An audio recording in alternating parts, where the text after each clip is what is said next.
apakah masih bisa disebut strongman? Iya. Strongman Satu ini kan keluarga ini. loh. Iya. Dan itu keluarga Itu strongman. Yang mendesain mereka sampai bisa duduk di situ siapa? Karena kalau bukan strongman gimana? Iya kan? Iya. Kan tidak ujuk-ujuk mereka duduk di sana. Tapi Kalau kembali saya lagi tadi kita clearkan Jangan gini. Kita balikan begini. Jangan dilupakan bahwa partai itu untuk skala daerah dia merupakan alat legitimasi. pilih Rano Andika, WH Airin.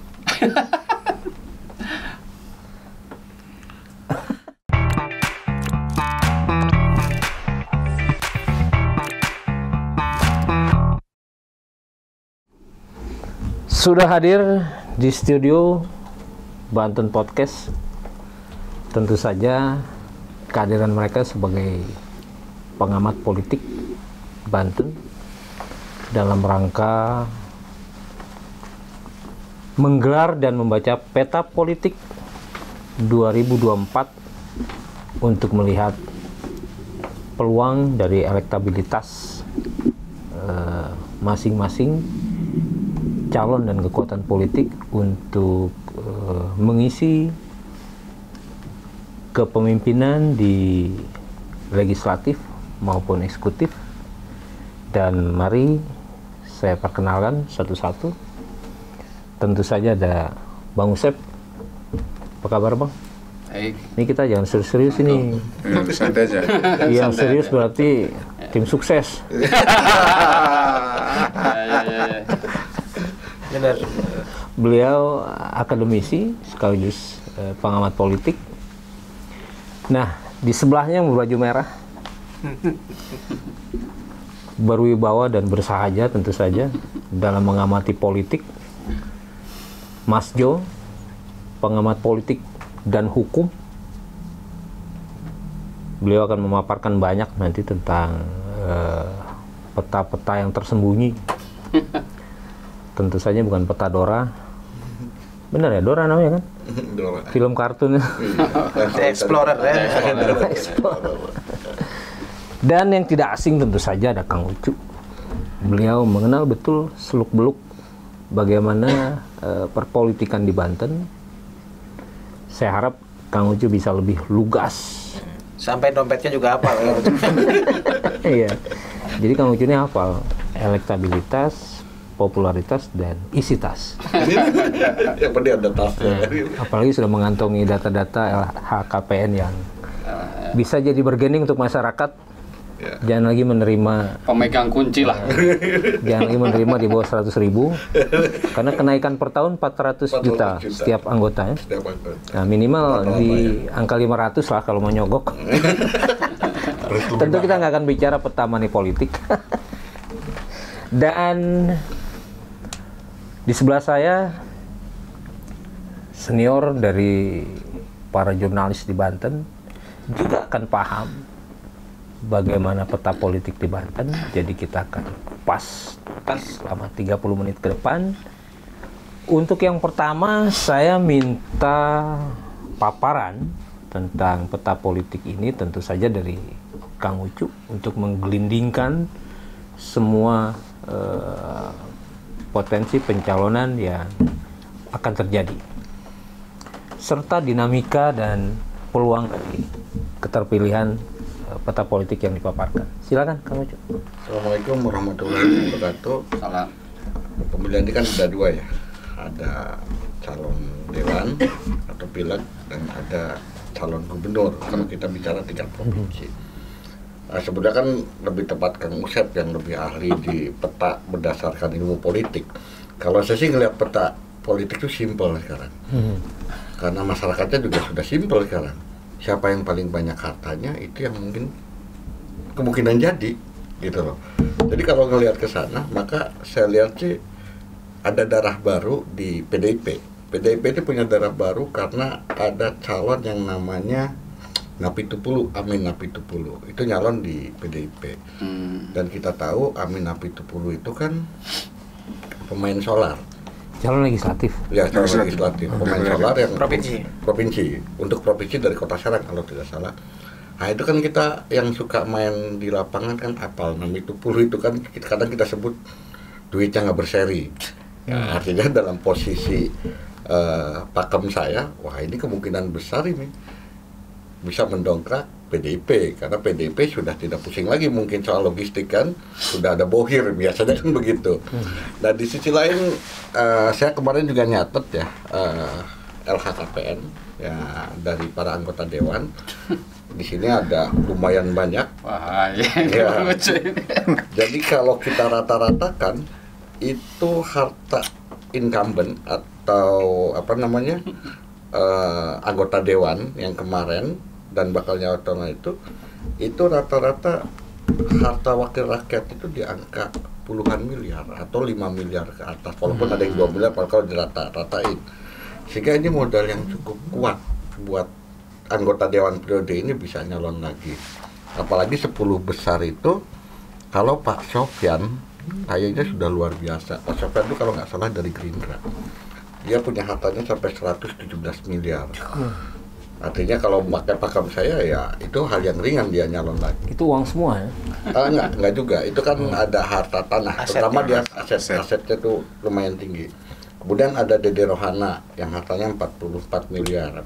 Lalu ada Muhammad Bahri dari Gerindra 42 miliar, Romi Demokrat 26 miliar, ada Syahabuddin 14 miliar, Putasan 14 miliar, dan seterusnya. Yang paling 10 terakhir itu Yoyon Sujana yang 11 miliar. Nah itu modal buat mereka, menurut saya mereka kandidat yang cukup kuat. Itu berapa persen incumbent di legislatif akan tetap? Nah itu kan baru kelihatan kalau sudah DCT, itu kan masih DCS. Masih banyak juga sih pemain yang kemarin gagal masuk lagi. Tapi yang menarik sebenarnya di Nasdem, karena Nasdem ini kan mendorong wartawan. Atau pertanyaan saya balik Kang Ucu. Berapa persen yang bakal stres?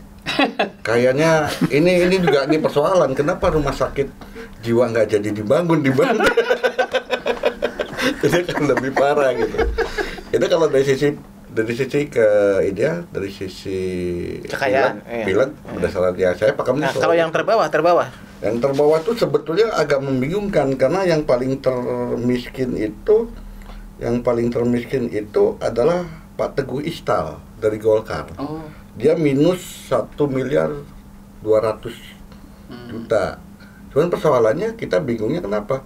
Dia kan suaminya Ibu Ria, ketua Golkar Kota Serang.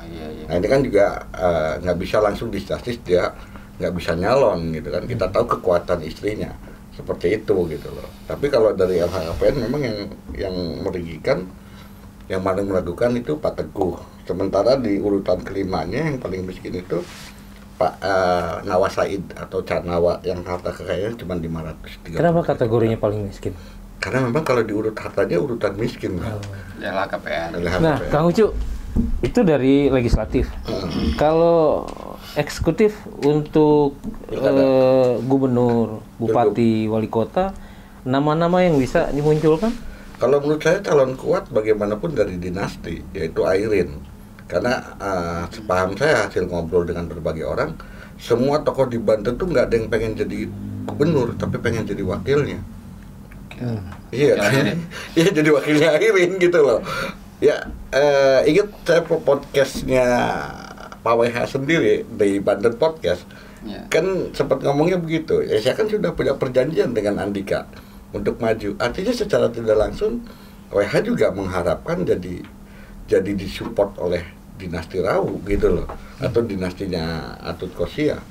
Sehingga menurut saya ya memang siapapun calonnya dari dinasti Atut Kosia atau dinasti Hasan Sohib itu peluangnya cukup besar karena semuanya pengen ke sana. Apalagi ramai juga kalaupun bukan Airin, Rano Karno misalnya, kan ramai dipasangkannya dengan Andika juga. Tinggal siapa yang bisa mendekati Airin, nah itu mungkin. Nah, kalau potensi terjadi wakil Airin siapa? Kalau yang lagi rame ini kan Rano Karno yang coba. Kalau wakil Airin belum ada yang kemudian jadi isu kuat wakilnya siapa. Belum ada gitu loh. Isunya kuat siapa wakilnya belum, masih ngambang. Kalau Rano Karno? Kalau wakilnya Andika itu Rano Karno sudah ada isunya, itu beberapa kelompok sudah menyatakan itu. Kemudian ya WH sendiri sudah mengucapkan gitu kalau dia di Prediksi Kang Ucu bakal ada berapa pasang calon? paling 2-3, nggak banyak. Bisa 2 jadi atau kayak 3. kemarin 2 pasang saja head to head. Karena hitungan kan kumaha balik modalnya. Kalau hitungannya kan begitu. Ya kan kalau Kemudian prediksi aksi borong partai tetap sih nggak mungkin, kayaknya disisakan minimal 2 sebagai Iya. pemanis. sebagai pemanis bisa jadi head to head, kalau saya sih gitu. Jangan juga ada calon imitasi atau Bisa jadi. Cuman lemahnya ini yang saya bilang, dari pertama awal ada pilgub di Banten, ada satu jalur yang pernah tidak ada dipakai, Apa? jalur independen. Independen. Iya. Itu tidak ada yang muncul. Itu menurut saya menandakan tidak ada tokoh kuat di Banten. Kalau ada tokoh kuat, dia pasti masuk di jalur itu. Beda dengan di Kota Serang yang tahun kemarin sampai berapa, bahkan pernah tokoh calon independennya sampai 3 waktu di Kota Serang pernah. Oke, Kang Ucu. Saya ke Bang Loren dulu. Kenapa bisa jadi ada pelengkap pasang calon jadi-jadian? Itu pasang calon jadi-jadian sebenarnya itu strategi sebenarnya. Ya, kalau misalnya ada, bolehlah katanya ini pasangan boneka hanya sebagai pemecah suara, itu strategi. Inisialnya? Kan kita belum bisa sebut sekarang. Yang nongol aja baru nama beberapa itu pun yang orang, taruhlah orang Bu Airin itu kan istilahnya orang baru untuk konteks pilgub ya. Dia kan dulu di kota Tangsel. Jadi kalau saya melihat begini, kekuatan di dinasti Rau itu mereka jaringan. Selain itu kapital, modal. Jadi sebenarnya siapapun yang jadi lawannya mereka, memang dari segi modal jaringan juga harus kuat. Karena kenapa saya bilang begitu? Jaringan mereka ini rapi dari sampai tingkat itu RT RW itu ada jaringannya sampai tingkat provinsi. Nah, kekuatan mereka memang mereka membangun jaringan ini sejak awal. Sejak zamannya Buatu dulu. Dan jaringan itulah yang membuat juga Andika dengan WH itu juga mempunyai sumbangsi yang terbesar, itu keterpilihan mereka itu. Padahal waktu itu kan elektabilitasnya Rano itu juga nggak kurang apa. Sehingga Ini jaringan ke masyarakat, jaringan bansos, jaringan birokrasi. ya, pertama dari segi mungkin ya ada yang mengkapitalisasi ada yang mendompleng kegiatan apa seperti itu ya dulu, entahlah seperti apa pola mereka. Tapi kan fakta bahwa mereka punya jaringan itu tidak terbantahkan. Artinya calon-calon lain itu susah menandingi mereka. Nah, yang kedua Keluarga. yang kedua adalah yang saya amati selama beberapa kali ini, karena saya ada di Banten ini sejak pilgub pertama itu dipilih langsung oleh rakyat itu Bu Atul itu, ya saya tahu bagaimana sepak terjang mereka dalam bagaimana memenangkan pilgub itu aksi borong partai itu salah satunya.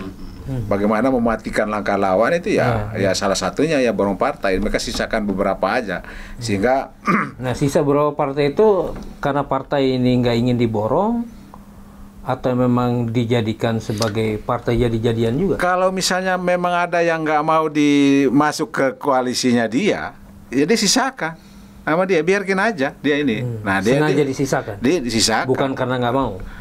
Ada juga yang sengaja disisakan. Dan itu biasanya mereka itu membaca, dan saya nggak tahu konsultan politik mereka itu di belakang mereka itu siapa. Tapi yang saya baca bahwa kekuatan mereka itu bagaimana membuat strategi.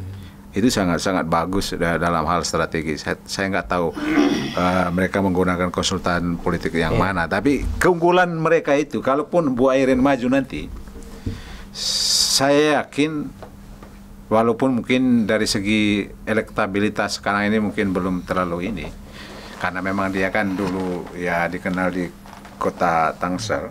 Dari segi kapital mereka punya, jadi untuk borong partai itu juga mampu gitu kan.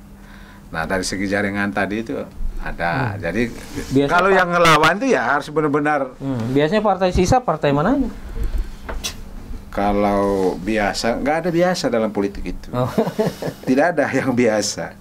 Ada yang itu prediksi yang bakal jadi partai jadi karena jadian. politik itu kan tidak ada yang statis, dia selalu dinamis. Jadi tidak ada apa namanya musuh abadi, tidak.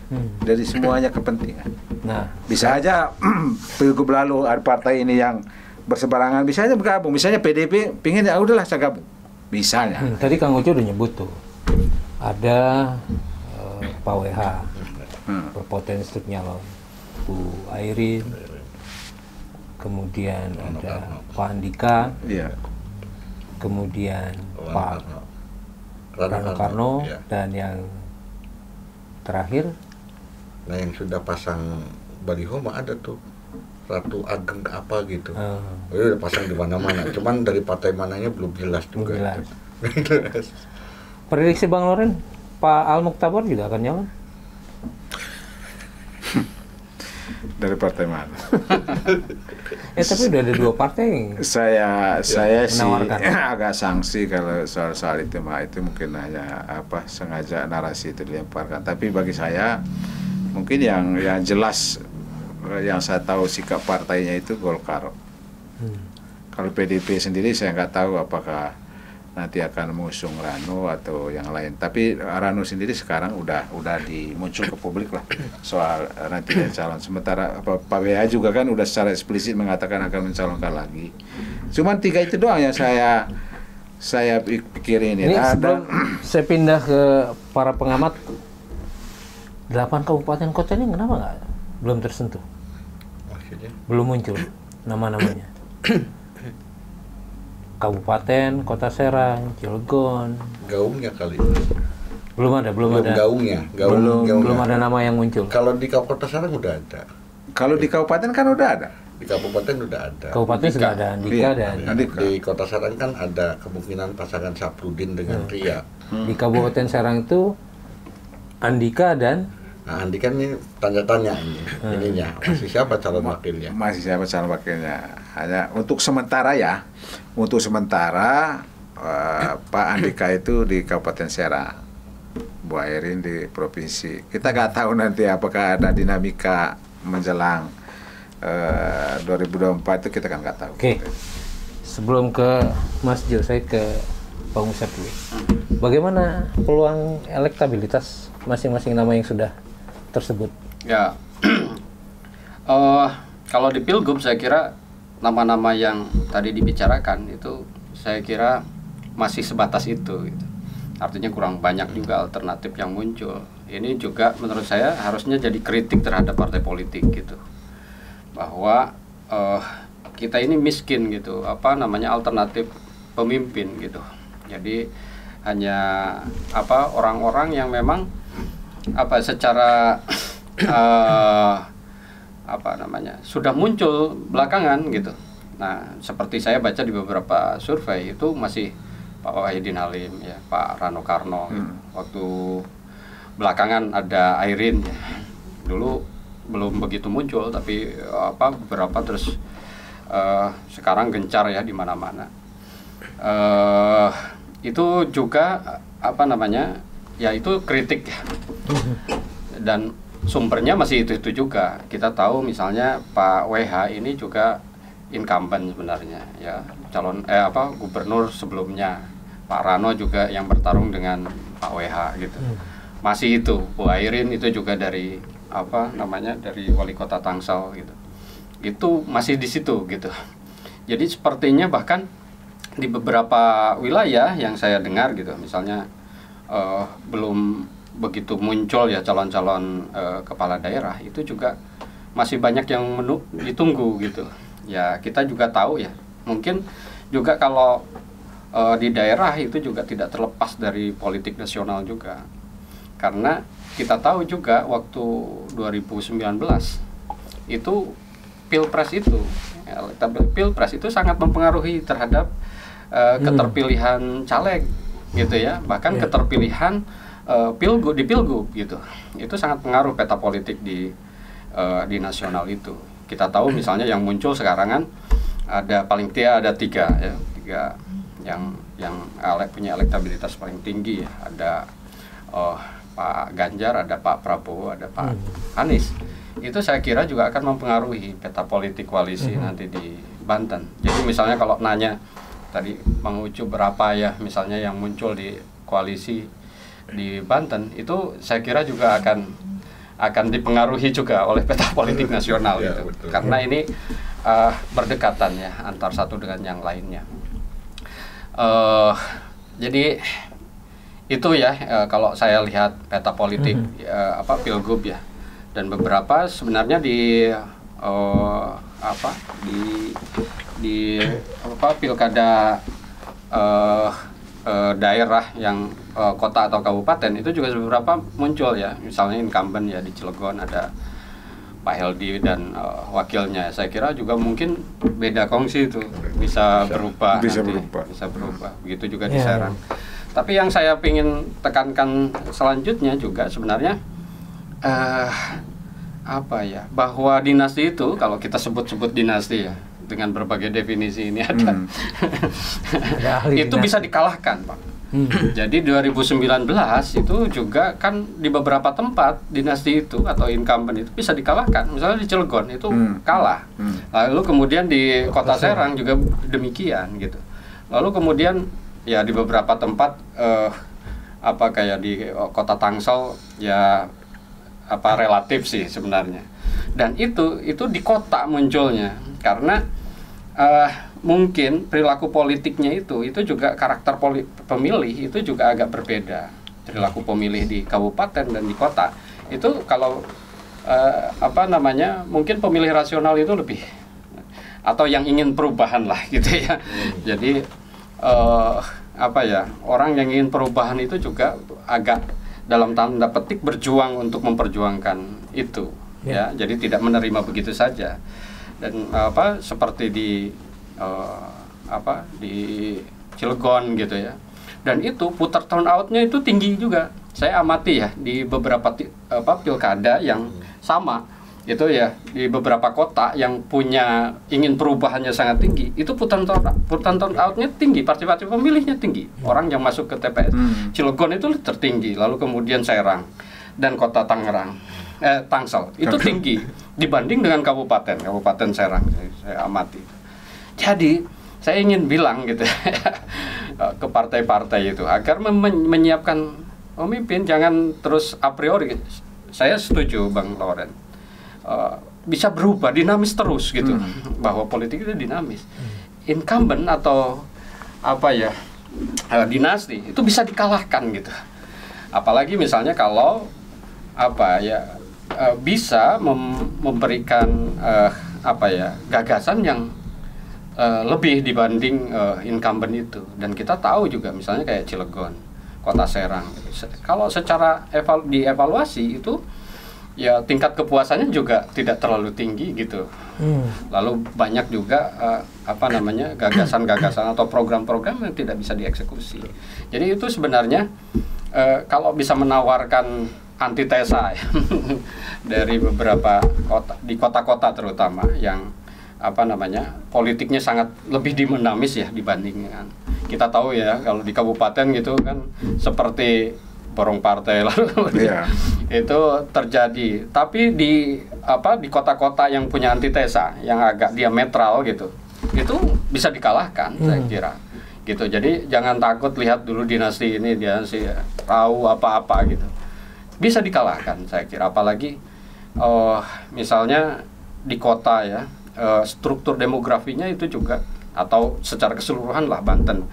Misalnya kalau dilihat struktur demografinya itu juga generasi Z, generasi milenial dan Z, yaitu mungkin 50%. Jadi kalau bisa menyasar kelompok-kelompok itu, saya kira juga akan bisa berubah ya.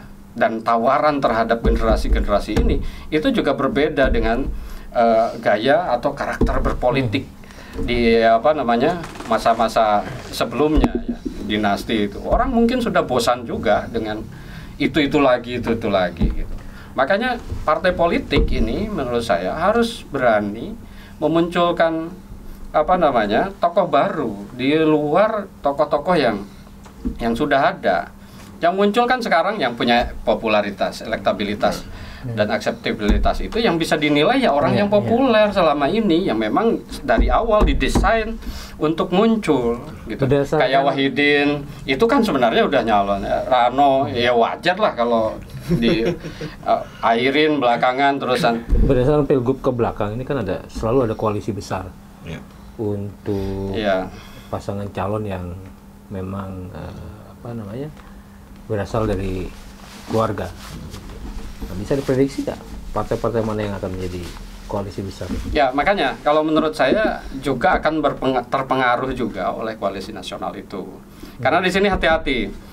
2019 itu banyak yang tumbang dari PDIP gara-gara di sini ini Prabowo dipilih, dan elektabilitas Jokowi itu Banten itu hanya 27%, kurang lebih plus minus gitu.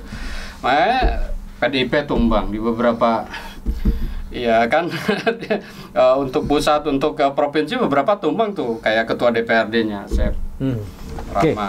Itu juga, makanya menurut saya itu misalnya koalisi kalau aja dia Pak Anies itu mungkin lebih diuntungkan Pak Prabowo, karena di sini punya pemilih-pemilih tradisional yang karakternya pemilih-pemilih Prabowo waktu itu dan Anies ya. Yang kita tahu juga elektabilitas dua tokoh ini itu lebih banyak di Jawa bagian barat, DKI, Banten ya, dan Sumatera gitu.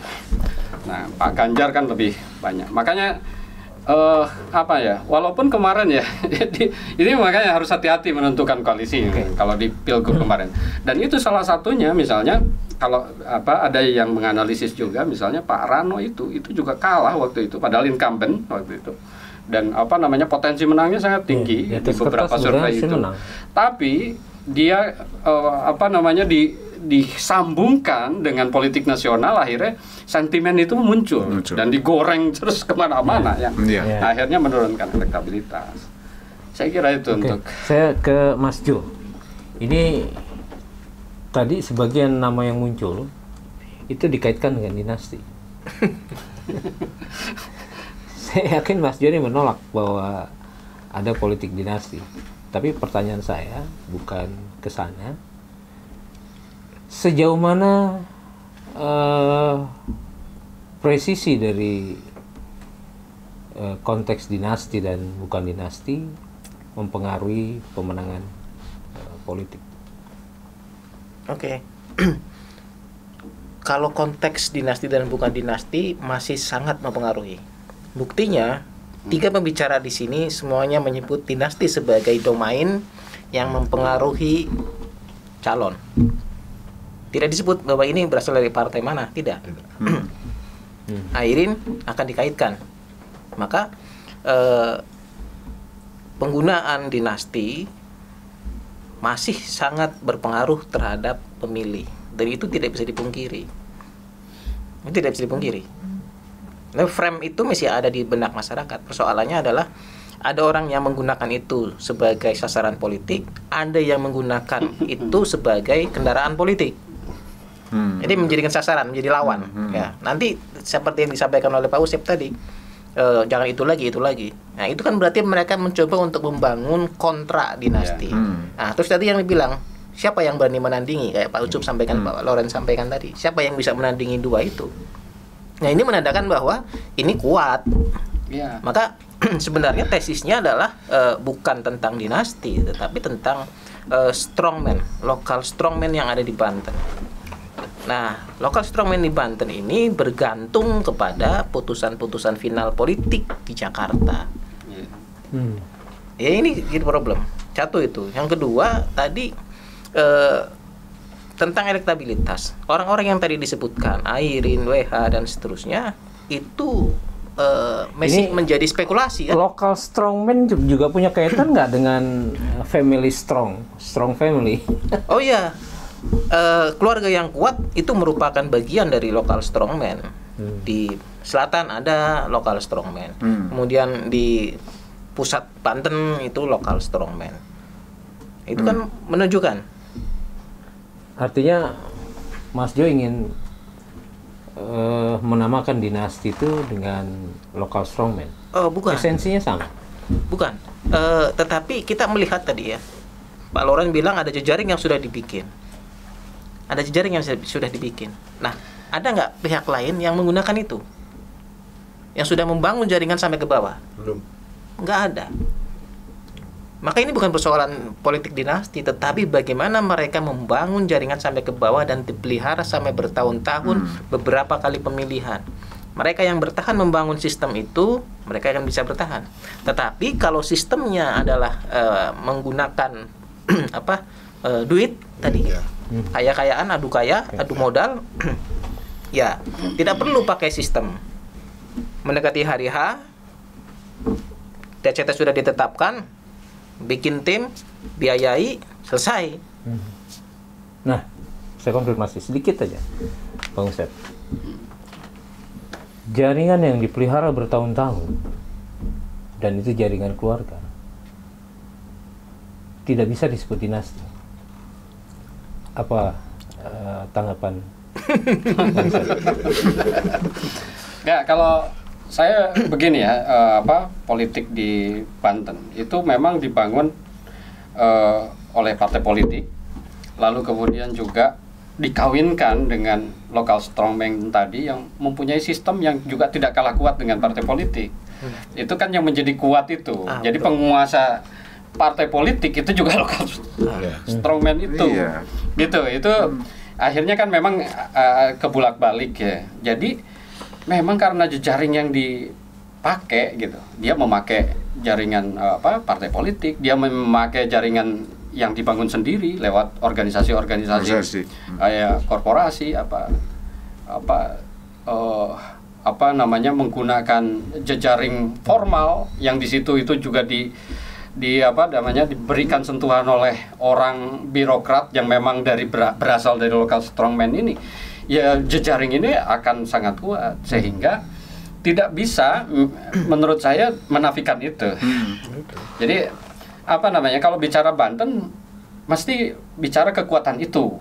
Walaupun di beberapa tempat itu ternyata bisa tumbang juga gitu oleh misalnya cara kerja dari partai-partai itu yang lumayan tersistematis. Saya kira misalnya contoh baik itu Cilegon gitu. Jadi faktornya banyak memang. Satu misalnya local strongman di situ dan di Golkar ya dengan memakai partai Golkar itu waktu kemarin itu sedang dalam kondisi lemah gitu ya. Karena ada beberapa yang sebagai godfather-nya itu tersandra oleh kasus-kasus itu ya. Nah, satu itu. Yang kedua ada jejaring ya yang sistematis yang cara kerja partai politik yang lumayan bagus dalam hal ini PKS ya apapun ya kita harus diakui gitu ya. Itu cara kerja yang sangat bagus dengan kerelawanan ya, lalu kemudian dengan bantuan sosial, lalu kemudian charity dan kerja-kerja sosial itu kan mereka bangun dengan bagus. Di samping itu juga ada faktor figur yang memang sudah membangun jejaring lama juga dalam hal ini Heldi. Nah, saya cross check dulu sebentar. Local strongman memiliki manajemen dan pendekatan politik modern atau tradisional? Tradisional. Menurut Bang Loren? Tradisional. Karena kalau saya sebut dinasti itu bukan berarti dinasti Rau. Dinasti di Banten itu kan berapa banyak. Ada dinasti JP, ada dinasti Hasan Sohib, ada dinasti Dimyati, ada dinasti Al-Safaat, almarhum, kemudian ada dinasti Ismet. Nah ini kan sebetulnya local strongman, tapi sebetulnya kan kelima ini siapa yang tidak dibina oleh Hasan Sohib almarhum? Jadi kalau jejaring itu kenapa bisa terbangun sampai rata? Karena yang di bawah binaan Haji Kasat itu memang jadi. Al-Safaat dulu ikut Haji Kasat, JB dulu ikut Haji Kasat, Dimyati Kusuma dulu ikut Haji Kasat, sehingga jaringan Haji Kasatnya jaringan mereka juga gitu loh.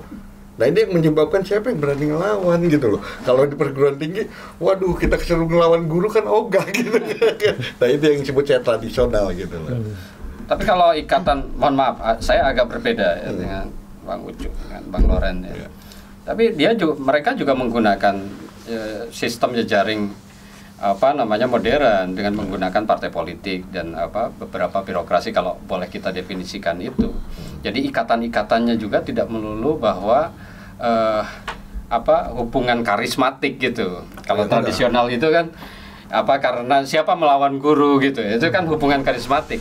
Ada juga yang menurut saya jejaring itu dipelihara belakangan itu dengan jejaring-jejaring uang mungkin, atau dengan pengaruh atau struktur partai gitu. Itu mereka bangun, itu yang menurut saya menjadi menambah.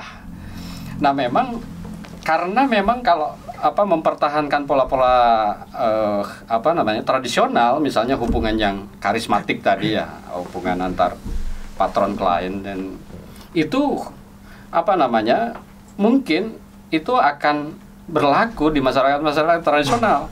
Tapi misalnya di kota-kota itu mulai ya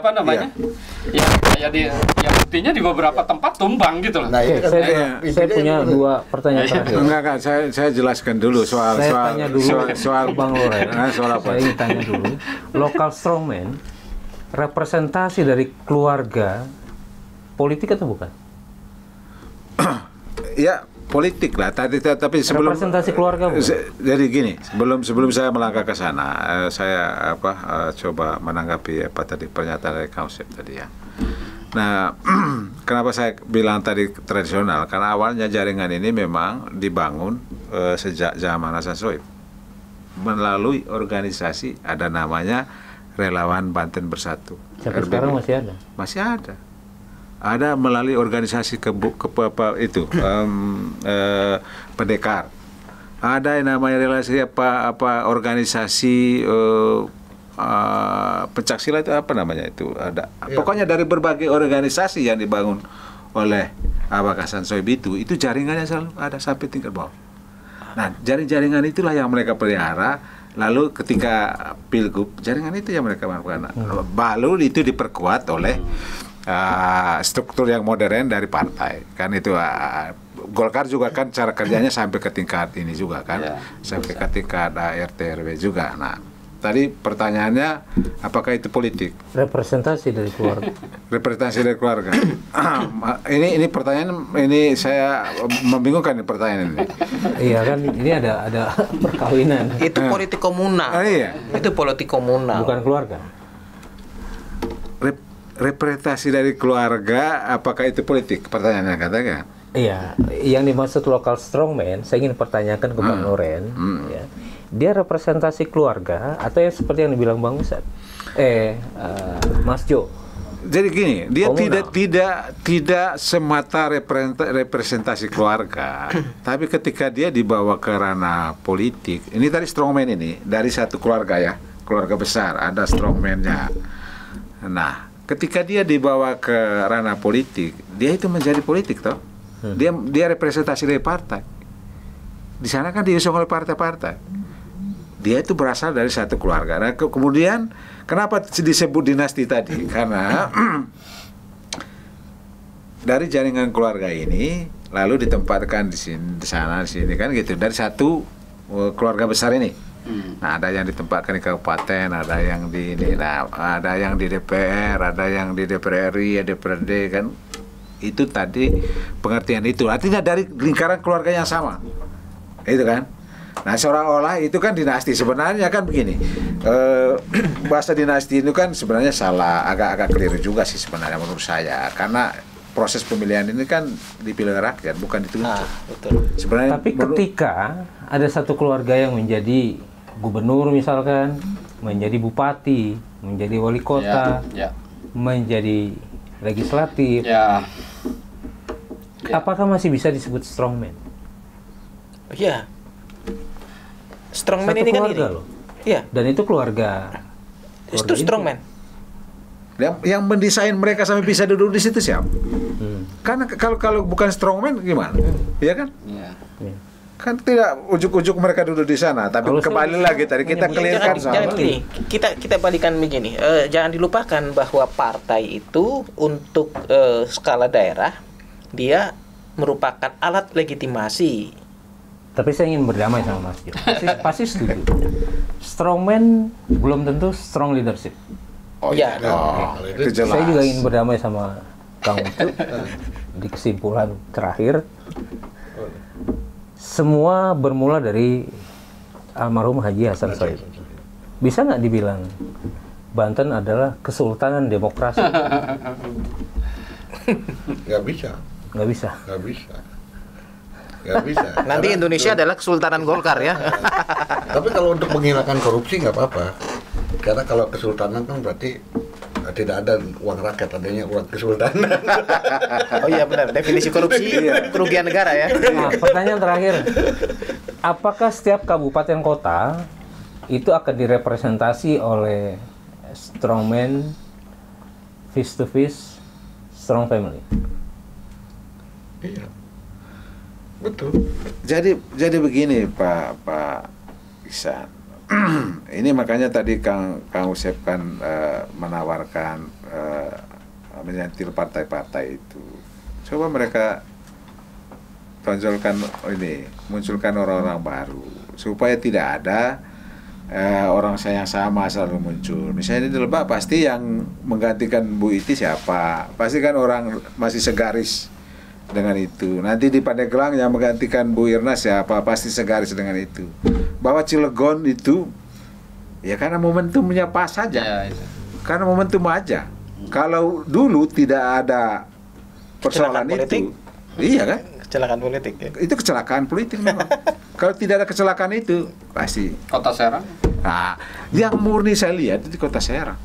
Agak murni karena pertama ya mungkin ada. Tapi dinasti juga lagi lemah waktu itu. Iya. Tidak punya calon kuat dari situ. Karena yang dia usungkan istrinya. Jadi kalau dalam garis ini kan mungkin Itulah bukti bahwa itu bukan persoalan dinasti, tapi mana strongman itu yang mampu mempengaruhi pilihan dan selera publik. Gitu. Jika uang mampu mempengaruhi selera publik, uang menang. Iya. Jika harisma dan jejaring mampu mempengaruhi selera publik, jaringan akan kuat. Politik komunal berkuasa. Jika partai itu mampu mempengaruhi dan memenuhi selera publik, partai bisa menang. Sebetulnya itu. Oke, Jadi karena memang mohon maaf, kerja-kerja ya saya menyebut dinasti karena memang ini jaringan Iya. keluarga Iya. yang berkuasa walaupun dipilih. Menurut saya dinasti itu tidak selalu harus diwariskan gitu dalam konteks ini kan, karena di dalamnya itu juga sudah terbangun apa namanya Ada kontestasi ya sebenarnya. Iya, Ada. konteks di dalamnya. Saya ya tidak salah juga tapi ya itu. jadi Ya, yang saya ya betul. tidak ada yang salah itu Belanda dan Jepang. menjajah Indonesia. Hah? Pertanyaan terakhir penutup. Dari semua nama yang tersebut dalam diskusi ini adalah calon-calon terbaik atau tidak? Iya atau tidak? Saya tidak berani mengatakan itu calon terbaik karena belum ada nama lain yang muncul. Kan susah kita karena nama ini kan nama lama, Oke. orang lama. Yakin ada nama lain yang akan muncul? Enggak yakin. Enggak, ukuran terbaik itu kan ukuran apa gitu. Iya. Kalau misalnya ukuran elektabilitas belum tentu loh dalam kriteria-kriteria apa ya? Kriteria kepemimpinan gitu. Secara by riset misalnya itu menunjukkan apa kepemimpinan yang tepat untuk Banten.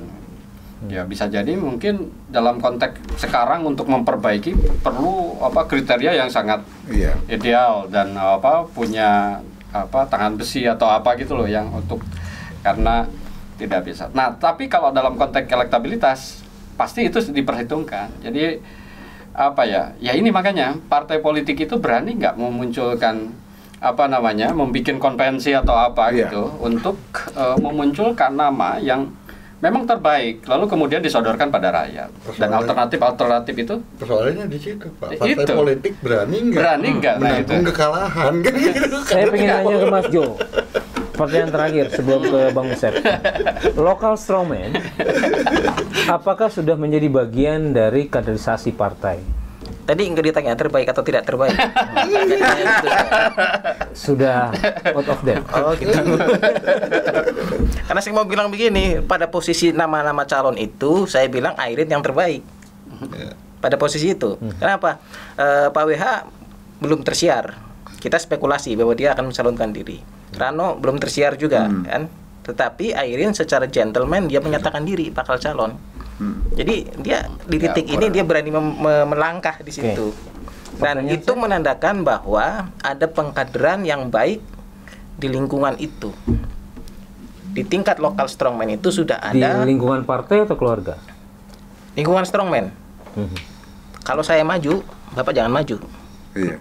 Kalau begini, ini kesana aja. Partai dan pilihan itu adalah konsensus. Pertanyaan saya belum dijawab, Mas. Itu tadi jawabannya. Di lingkungan partai atau di lingkungan keluarga?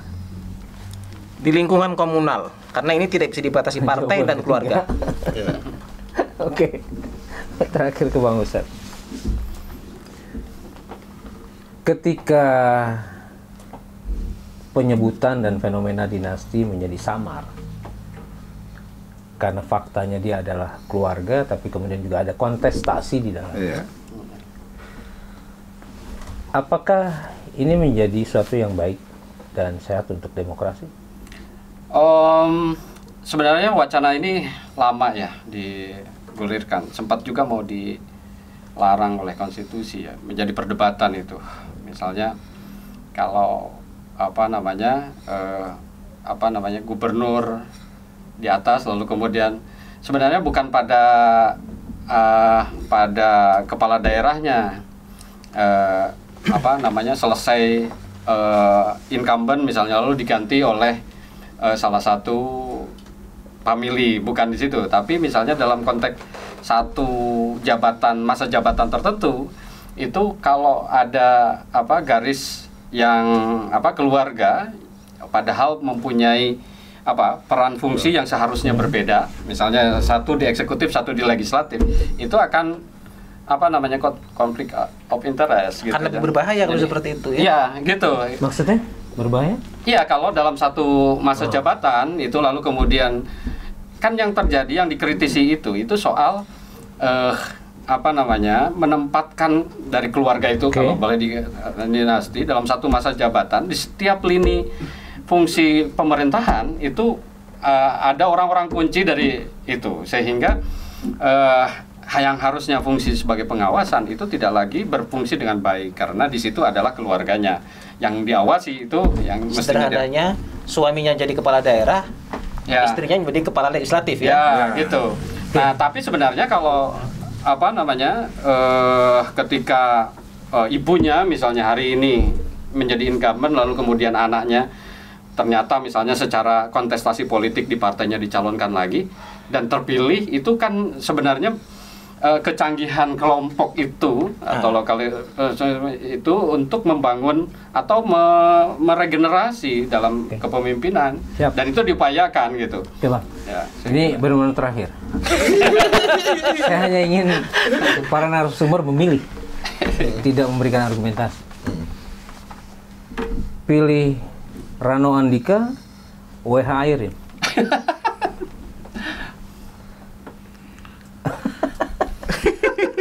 Ini sangat subjektif ya. Oke. Pilih aja. Hah? Nggak boleh ada argumennya. Nggak boleh, pilih aja. Kalau nggak milih nggak apa-apa. Saya Rano Andika lah. Rano Andika. Nah kemudian ke Kang Ucup. Rano Airin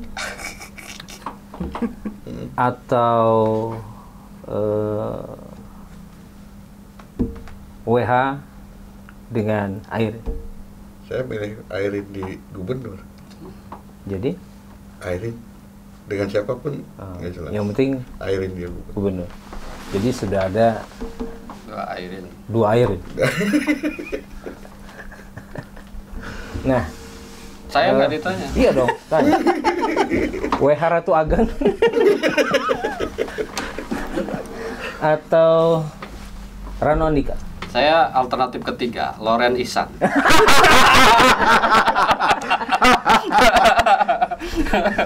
Khusus Mas Jo, pertanyaan lagi spesial. Siapa kira-kira bagus untuk dipasangkan dari nama yang tersebut dalam diskusi ini? Posisinya hanya ada satu nama. Gitu. Siapa, Mas? Kan untuk gubernur kan? Iya. Tadi Airin, saya sepakat itu. Soalnya kalau saya tawarin pilihan, pasti Mas Jo pilih yang ketiga. Ternyata, sahabat Banten Podcast, benar saja prediksi Kang Ucu. Dalam hati para narasumber saat ini sudah terselip satu nama, Airin. Terima kasih. Assalamualaikum warahmatullahi wabarakatuh.